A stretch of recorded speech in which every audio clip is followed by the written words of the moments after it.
Hey everyone, we're talking to Teddy Dupay today. Teddy Dupay is the owner and founder of Teddy Dupay Basketball Academy. Teddy has been a member of the PocketSuite community since 2016. We're really excited to learn from him and find out everything there is to know about basketball and youth who play it. So, Teddy, thanks for joining us. Oh, you got it, Chinwei. Thanks for doing this. Teddy, I was just admiring your wall behind you. This is a wall of fame here. Can you tell us a little bit about who you are and what you do? Absolutely, absolutely. I'm a basketball coach. Basketball was something I played, my whole life and had a great career. Still the all-time leading scorer in Florida history. And then I played at the University of Florida. I was Coach Donovan's first recruit at the University of Florida. He's now the coach for the Chicago Bulls. He was just with the Oklahoma City Thunder. I committed to him as a sophomore in high school, and we kind of started the program at Florida. And then I played professionally for 4 years. So basketball has been a great vehicle for me to learn about life. And now in this second part of my life where I've recreated myself, gotten away from my player identity, and I'm now a coach, I've always wanted to help kids. I've always wanted to give back. So, our mission for Teddy Dupay Basketball Academy, our mission is to help kids. And a lot of people at the beginning told me that's a ridiculous mission. You cannot do that. Only nonprofits do that. You need funding. And maybe I'm just a little stubborn or hard headed or whatever it is, but I knew that's what I wanted to do. I knew that's what I was passionate about. There wasn't a job for me, so I created my own. And I've created my own business, my own job, and really we're our own category. There's nobody like us anywhere in the world. I've looked, there's nothing like us. And it's pretty exciting. And that's one of the reasons I've always enjoyed jumping on and doing these things with you, because I really believe the reason nothing like this exists is because there hasn't been tools like PocketSuite and things that would allow a person like myself who doesn't really make enough money to hire a big, huge staff, but there's still so many jobs that need to be done to operate a good business that's good for me, but that's also, seamless, frictionless, easy, intuitive for our parents or for our clients or customers or whatever you want to call them. So, the PocketSuite tool helped us get going, break through that hump. And now it's amazing how much we've grown. What a cool business and how successful we are now. It's just amazing to even think of where we were when we started. It's hard to imagine how far we've come. Teddy, we've watched your growth in awe as well, and you have so many fans, not just in Florida, but really around the country. Let me ask you this: when you set out to work with youth, was your hope and aspiration to work with youth of all shapes and sizes that were looking to do basketball for fun, or were you focused on youth that were looking to go pro and really pursue basketball as a profession? Good question. And that's where, you know what you want to do, but how you get there, the vehicle changes. Originally, um, I wanted to really work with kids and help them go to that next level to become elite. And so my first go at this, I was actually working with professionals, and I was going down to IMG, and I had a few pro clients, but I also had a handful of guys who were coming out of college, pro prospects. They were getting ready for the NBA draft combine. And the thing was, I was probably like 35 at the time, 34. And I remember thinking to myself, man, these are the best of the best, and I could still beat those guys. So it made me realize how few elite players there actually are. Definitely not enough to make a business out of, but that really wasn't what lit my fire. I found myself down at this place working with pros. And then in between our time doing these elite high level workouts, I'd kind of whittle my way over to the little kids, and we'd start working on dribbling and passing and laughing and looking people in the eye and making new friends, and don't cry when you make a mistake. And that's what really made me excited. And so I quickly realized what I wanted to do. I had an idea, but then I figured it out by trying and by failing forward. And for me, there's a huge demographic of kids who they go play at the YMCA. People that never play basketball, but they have to try basketball. A lot of kids who go to a summer camp somewhere along the line, they try a basketball camp, just like an art camp or a science camp or a soccer camp. A lot of kids try a basketball camp. So I realized there was a really big market for that, and I could service that. The reason a lot of kids only do one basketball camp is because they go and it's not geared towards them. It's not fun. There's not enthusiastic coaches, and they're not actually learning something and getting better. With our camps, that's not the case. Our goal isn't to be great. Our goal is to get better. And if we can all get better every day, that's something kids at the very beginning who aren't able to dribble or make a layup yet, they can get their arms wrapped around that. And it's really exciting. And so when a parent drops a kid off and they're scared to death, and then they pick them up and they just can't wait to come back the next day, that makes a parent happy too. So we really have two customers. We have the parents who we have to market to, cater to, and ensure they're happy. But at the same time, that's not who we're keeping happy with our product or service. It's the kids. So it's kind of it's trickier, I guess you could say. It's simple once you figure it out, but really understanding messaging one way. Again, I started off marketing, putting these awesome moves and these awesome drills online, and they were really cool. But I just realized once I started talking to my customers, those parents couldn't care less about basketball. They don't care about those moves. They don't care about those drills. They don't know anything about basketball. They want to find something fun for their kids. And so for the kid who wants to be elite, I can take him there. And I've got a few kids doing that. We've just had 4 more kids sign scholarships in the last week. I've got 2 or 3 kids playing in college right now. So kind of the fruits of our labor, but we've worked with thousands and thousands and thousands of kids over the past 7 years. We're coming up on our 7,000th session. We'll probably get to that late January or February. So in that time, we've helped a lot of people. We've made a huge impact. And there are some kids who are taking what we're teaching and creating a life out of it. But it's incredible. It's incredible. And we're not slowing down. We're not slowing down. We haven't slowed down. Teddy, I could imagine the appeal of being able to do this kind of business is so great for folks who have been professional athletes, for folks who love basketball, for just a wide range of folks who are into sporting and into working with kids. Is there any opportunity to replicate your model in other parts of the country? How do you think about that? Well, there is now. At first, there wasn't. Being a one-man show, as a lot of people understand, you don't always have systems. It's very difficult sometimes to get ahead of the work you're doing. You're more of a firefighter. Wherever the most urgent issue is, you tackle it.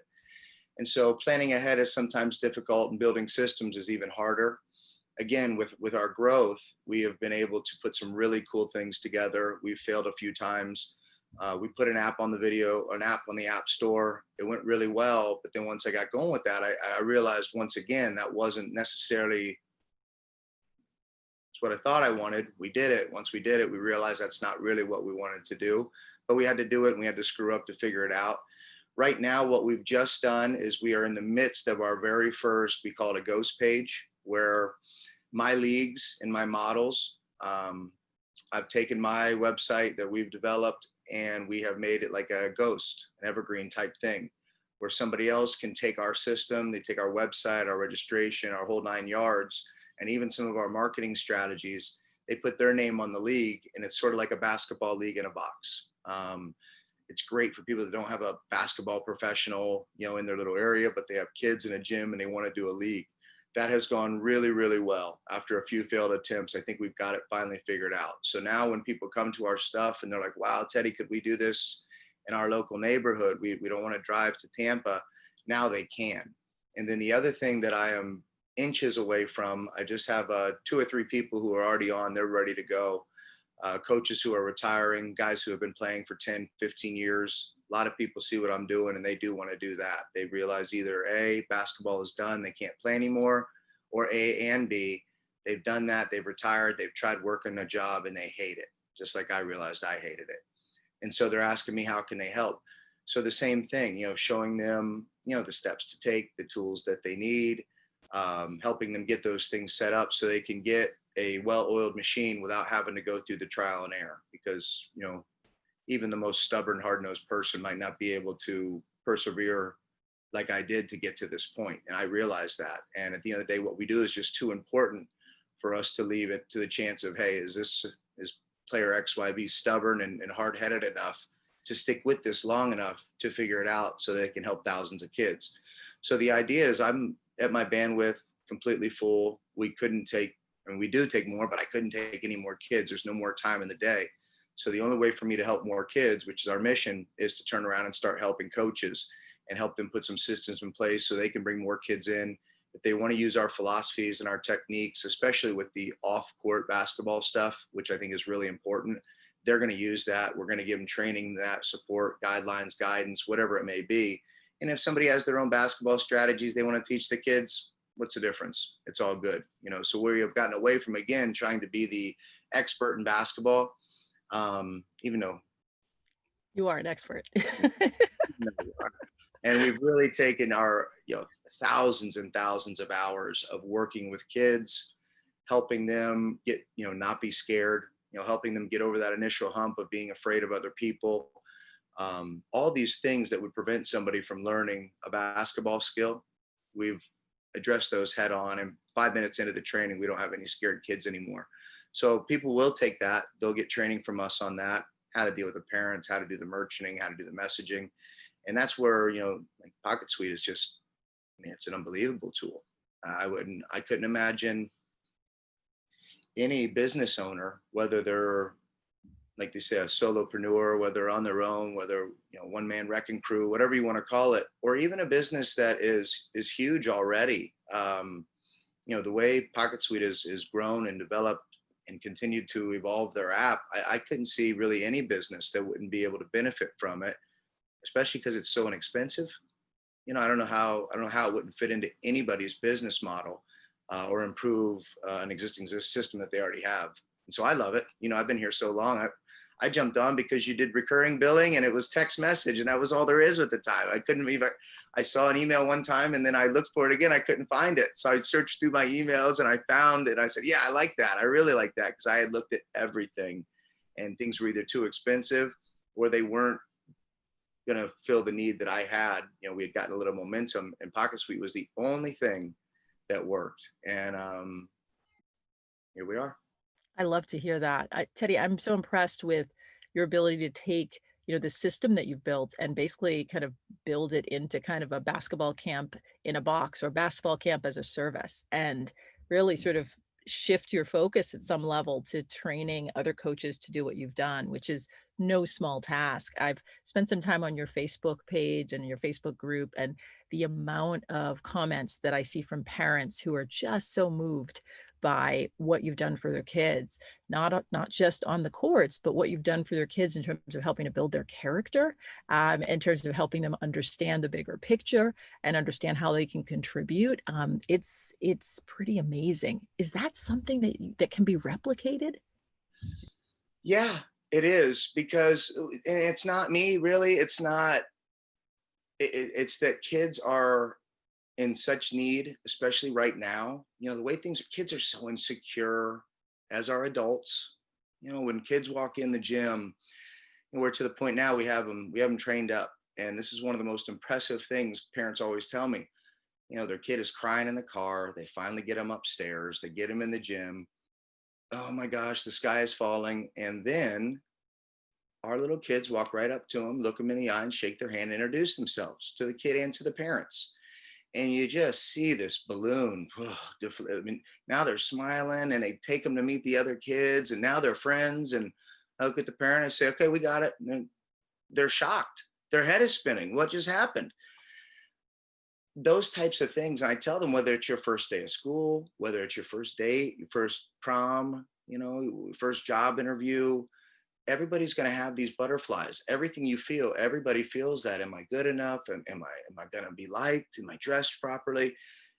Everybody has those same insecurities. Everybody, even the most confident people. It's just we learn how to take those butterflies and have them motivate us and lift us up and not hold us down. And it's contagious. And so we have kids that you wouldn't necessarily think would be your most confident kids, and they weren't. But now they are. And it's amazing when you have your head held high and you feel good about yourself. It's other people want to be around you. And so being able to create that, or being able to not so much create that, but being able to educe that from somebody who would probably go through their whole entire life without ever having that feeling once, and now they have it all the time. What can you say? I mean, it's a game changer, and we're building an army. I can't even imagine the TDBA tribe in 20 years is going to be a Look pretty big out. deal. It's going to be a pretty, yeah. It could influence some policy, put it that way. Love it. Teddy, you're so, like, poised and confident. I mean, honestly, when you speak, in some ways, I feel like I'm being coached too, right? You speak in such, in some ways, grand terms, which is really, it's an amazing quality that you have. Where do you draw your inspiration from? How do you get kind of pumped, and how do you get, really motivated and stay motivated, as you do this work, and as you sort of build out your vision? You know, it's funny you say that because I'm always trying to break things down into simpler. So if you think I'm talking big, you should see how I'm thinking. I mean, Wow.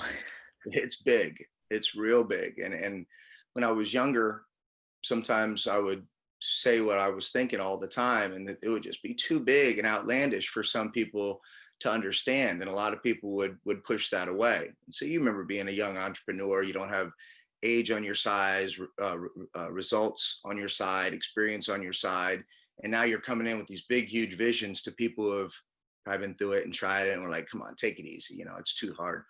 So you learn over time not to change the way you're thinking, because without big thinking, I mean, what's the point? You got to think big. And if you don't believe in yourself, who the heck's going to?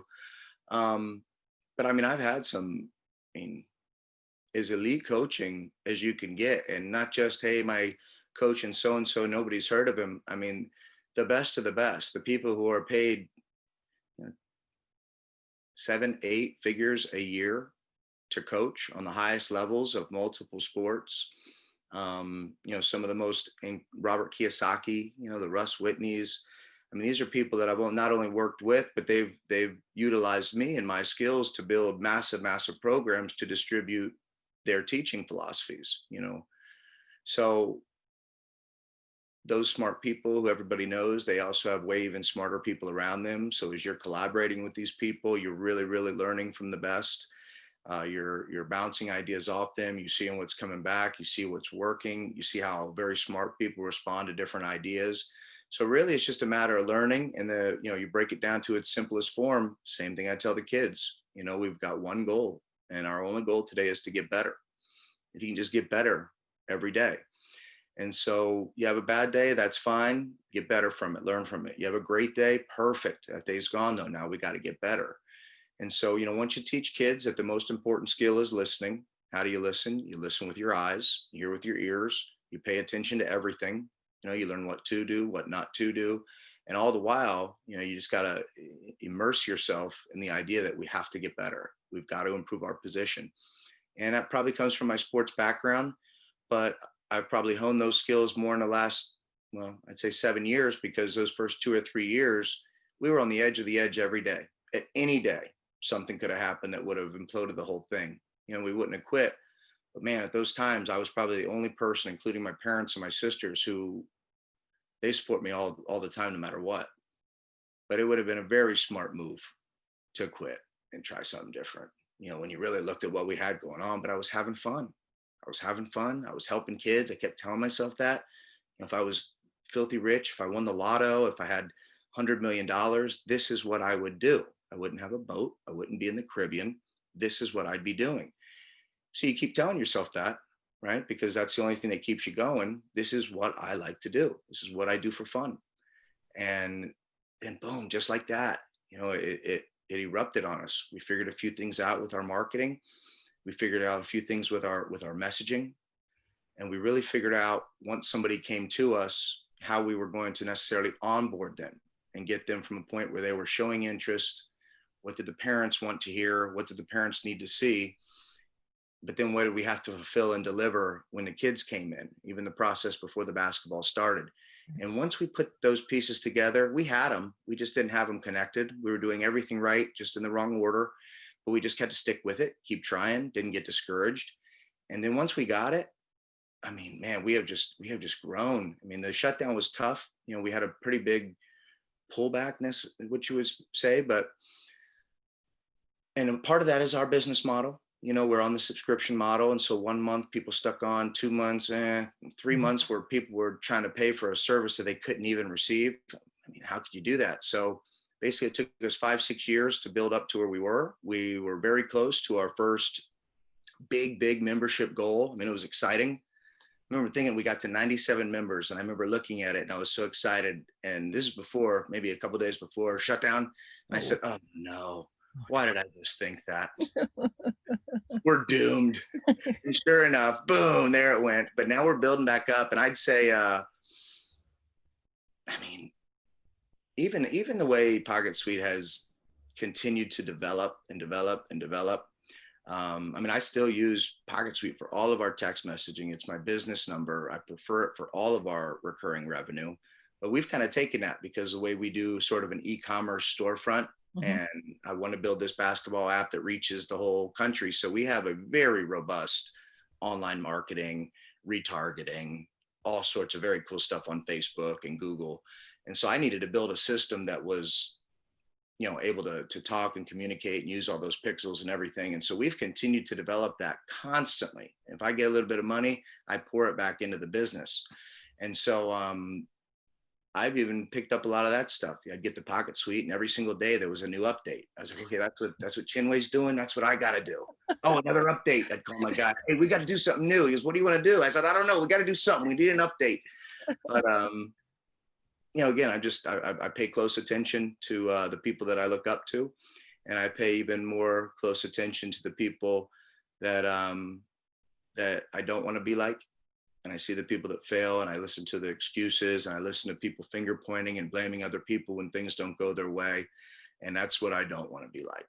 Um, you know, Teddy, there's a clarity that comes with the a notion or the understanding that regardless of what your financial position is, this is what you'd want to do every day. There's just a clarity that comes with that I've seen time and time again with independent professionals. Like, this is what I'm choosing to do. This is my avocation. It's also my vocation, right? It's the thing that connects us. Can you give folks a sense of what a typical day looks like for you? Like, what is this thing that is just bringing you so much joy? You do it in any state of the world. yeah. So I mean, my week is very regimented, which I love. Thursday, Friday, Saturday, Sunday, we are in the gym. Period. 52 weeks a year, no days off. We never take time off. This year, I think, well, I shouldn't say that. This year, Christmas is on, I think, a Friday. So is New Year's. So that's going to be sticky. We're not going to have a lot of people excited about training. But so we'll probably take those days off this year. But there's no reason we wouldn't have classes. And so we do that 52 weeks a year. Then in the summer, we also include summer camps, and even our summer camp model we have figured out. We do a Monday through Thursday, 9 a.m. to 1 p.m. Some of that happened through necessity, being able to rent gyms. The other part was me doing it. I didn't want to be in there 5 days all day. We figured out this perfect blend, which leaves people on the last day wanting more instead of dreading the last day. Our leagues, then, when they start up, we do those Saturday mornings and Friday nights. So right now, we have no leagues, no summer camps. My day is pretty good. I get up, I go do some yoga, I get on the elliptical to try and stay in shape, get some lunch, get cleaned up, go to the gym, start private lessons about 2 p.m., do private lessons from 2 p.m. to 4 p.m., start classes with our 4, 5, and 6-year-olds at 4 p.m. 5 p.m. is ages 9 to 13. 6 p.m. ages 12 and up, 7:15 ages 14 and up. So that's our Friday. Saturday, when we have leagues, we start at 9 in the morning. And then we have games at 9, 10, 11, 12, and 1. Then I do private lessons from about 1:30 to 4. And then we start that 4 o'clock schedule. Sunday morning, I get up, I go to church. I teach my Sunday school class. I've got the 1, 2, and 3-year-olds, and we work on walking, thank you, and please, and I love you, and all kinds of cool stuff like that. And then I go to church, and then I come home, get some lunch, go start classes at 2:30, and we go 2:30 to 6:30. And then, Thursday is very similar to Friday. And then Monday, I try and rest. Monday, Tuesday, Wednesday, I rest and I try and get my work done. Like if I want to take all of Monday, I just do. If I feel like getting some stuff done, I do. But then Tuesday and Wednesday, what I try and do is get a full week's worth of quote unquote work done, Mhm. where I'm doing my computer stuff, I'm getting my emails written, I'm getting a lot of them answered. apologizing for being behind. Um, Having meetings or lunches or whatever I need to do, I try and get those knocked out. And if there's ever something like on a Thursday or Friday morning, I have that time. But really, to be honest with you, I like sleeping in. It's a big thing for me. If I had to be at work every day at 9, like is I'll say it, like I feel like sometimes I could be a very impressive person. People are like, wow, Sometimes, all the time, Teddy, all the time. you are really something. How are you doing all this? But if you want kryptonite, make me be at an office in clothes you tell me to wear at 9 Ooh, sharp ooh, every single day. yeah, that'd break anybody's soul. You'd think I mean, just a high school dropout. What a dirtbag. This guy can't do anything right. And so, and some days I'm up before the sun comes up. I'm just ready to go. But on days that I like to sleep in or my body needs it because we're doing a lot of physical activity, sometimes I feel guilty, but other times I'm like, yeah, this is why I do it this way. Whatever it is, I could be, selling my own service or I could be doing basketball coaching or whatever it is. But I think having that freedom, people talk about freedom to travel and vacation and they take their pictures with their margaritas beachfront and look at this, oh, the lifestyle. For me, the lifestyle is being able to stay in bed when I want, when I need some extra sleep. That is, you take it for granted, but if somebody really hears this and thinks about it, next time they wake up and just dread going into work because Somewhere, they need the yeah. job, they need the money. I mean, think about it. Living life on your own terms is nothing like it. So final question for you, Teddy. Can you tell us a story about someone who went through your camp that you've been able to, you know, stay in touch with and sort of see them pull forward those lessons in their adult life? Because I know you stick with these kids in a way that is really impressive. Yeah. So, so many things just popped into my head. The first one was an actual coach. Coach, he started his own um, weight training business now. He's actually doing pretty well, but he really struggled. He went through, after he worked with us, then he tried some roughing in town. Then he tried a couple things. Then he had a couple other issues with his family. I think his dad died and his mom was sick. And he went into a pretty bad depression. He hit me up the other day. He's doing great. We've got one kid who is right now one of the top 10 players in America, football and basketball. He just signed a letter of intent to go play both at USC. Wow, and he was part of your program. And I just think of another guy who's at Notre Dame right now, probably going to be a top 10 NBA pick this year. But then there's another kid, one of our first players ever, the second player ever, a kid named Chance. I remember one time I was on half of a court doing one of our earliest trainings. I mean, this is in 2013. And he was on a team and it was a AAU team. And I remember hearing all the other kids pick at him. So I'm on one side with my kids doing training and the kids and even the coaches picking at him. And he looked so pathetic. I mean, just pathetic. And that's being kind. But I remember hearing that thinking, and then I watched and he could shoot. So I end up waiting after I talked to his dad. I said, why don't you come give it a try? I mean, that's fine. And you want to be on a team, but I think I can help. And I remember speaking with him, telling him, you got the one thing they don't have. You can shoot. That's the one skill that God can't give you. You have to earn it. And that's why there's this common fraternity between shooters. You see somebody can shoot, you immediately know what they've done.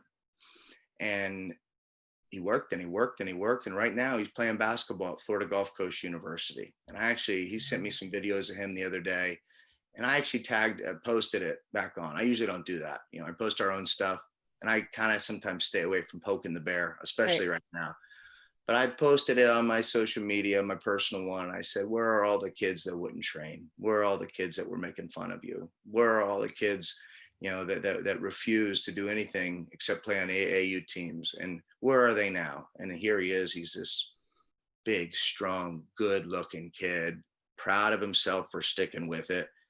And I'm so proud of him, and I'm happy for his parents, sticking with it.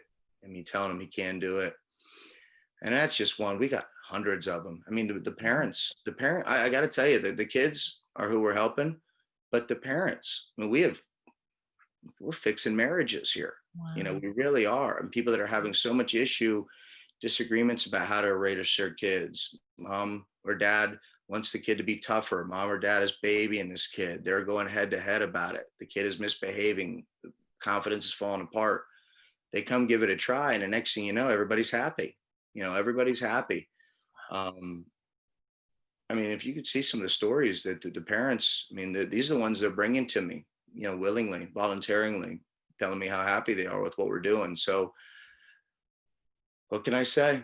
What can I say? This is, you gotta, if you got something you want to do, it's a cliche. I mean, if there's something you want to do, figure out what you want to do, and then figure out how to do it. And there's no way you're going to pick the right way the first time. There's no way. But if you really want to do that thing, you just sort of stick with it and you figure out the best vehicle. Now we're just figuring out ways to do more. We're figuring out ways to grow better. And I mean, gosh, this summer, through all the hard stuff, Yeah. I had 8, 10 people on staff. Wow. 4 of them were ex-players. Our main head Wow. coach, Coach Claire, she's still with us, crushing it. She's going to go finally start some college stuff. Just wanted to work for me. Didn't want to go to college. I said, well, you got to get some education. So she, no, I just want to be with you. I said, well, what better education can I get? I go, okay, that's enough. That's enough. I'll take Oh, that. give me more, give me more. No, get some entrepreneur and some business stuff. And that's really cool because we've even created some really neat training tools and things like that. And all the parents say, hey, where do I buy one of those? I'm like, I made it myself. Like, you kidding me? Why don't you take that? And I said, well, because I'm not in this for that. That's not what I want to do. They're like, well, you can make millions with that. I go, no, it sounds good. Believe me, sounds good. But Coach Claire now in this entrepreneur class, she goes, we need a product. Can I use this? I Love said, well, it. yes, you Love can. it. Love And it. so, That's how it happens. yeah, yeah, it's crazy. It's crazy. Teddy, I never get tired of hearing these stories. I think you need a wall of letters from parents behind you as well, because I've I've seen got it them on on your. my fridge. Oh, I you've got got them on them on the fridge. my I fridge. love it. So I'm super excited about sharing your story. We're going to have it on all of our social media and also on our website. Please, please, please keep sending us information about what you're up to so we can get it out to the market when you go fully live with your basketball camp as in a box. We want to get it out to our networks as well. So thank you, Teddy, for everything that you do every day, seen and unseen. Yes. Thank you, Chinwe. Thanks, Teddy.